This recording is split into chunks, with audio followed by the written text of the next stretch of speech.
안녕하십니까. 오늘은 공사 사기에 대해서 말씀드리겠습니다. 즉 공사대금 사기에 대해서 말씀드릴 텐데, 일단 고객들이 아파트 인테리어를 맡긴다든가 건물 공사를 맡겼을 때 공사업자를 선정하고 공사대금을 지급을 했는데, 공사업자가 공사를 하다가 중간에 공사를 타결하는 경우가 있습니다. 즉 중간에 공사를 그만두고 공사를 진행하지 않는 경우에 공사를 맡긴 의뢰인은 굉장히 난처한 경우가 많습니다.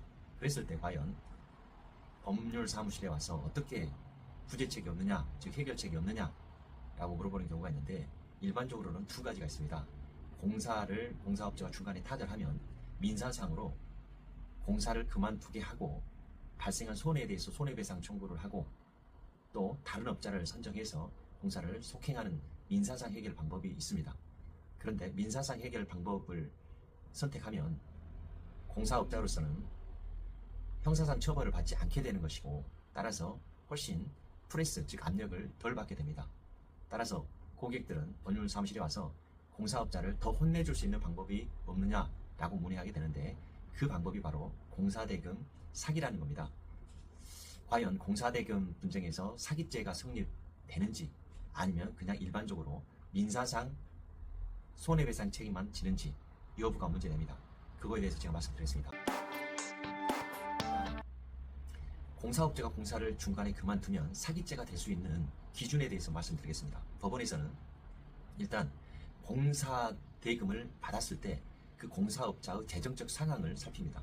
재정적으로 다른 업체, 즉 여러 가지 공정을 진행하면서, 공사 현장을 진행하면서 다른 업체에게, 다른 공정, 다른 공사 현장에게 공사 대금을 유용했느냐, 다른 공사 현장, 지금 이 공사 현장에 의뢰인께서 돈을 공사 대금을 지급했음에도 불구하고 다른 공사 현장으로 돈을 유용했느냐, 또 돈을 유용할 당시에 다른 공사 현장에 공사 대금 채무가 많이 있었는지, 그래서 돌려막기를 할 수밖에 없는 상황이 있었는지 여부를 살핍니다. 그래서 그런 정황이 발견되면 애초에 이 사건 공사 대금을 받아서 이 사건 공사 현장에서 공사를 할 의사가 없었다라고 판단합니다.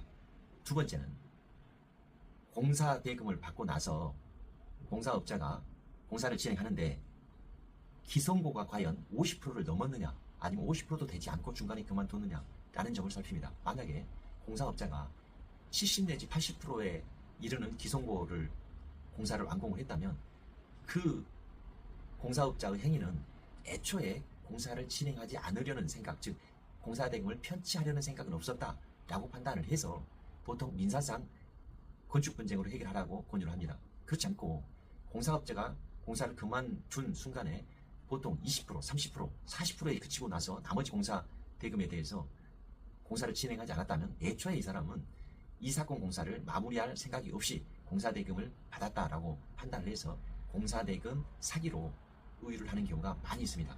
물론 공사업자는 다투기도 합니다.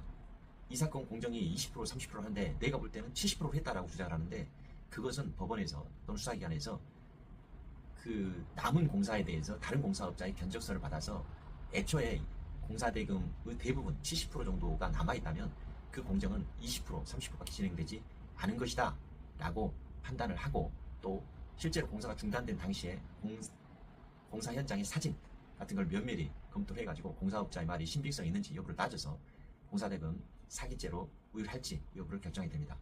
자, 공사대금 사기죄가 되지 않으면 민사상 건축분쟁으로 넘어가기 때문에 먼저 공사대금에 대해서 사기죄로 의율할 수 있는지, 형사처벌할 수 있는지 여부를 한가름 한 다음에 진행하는 것이 좋다라는 점을 말씀드립니다. 감사합니다.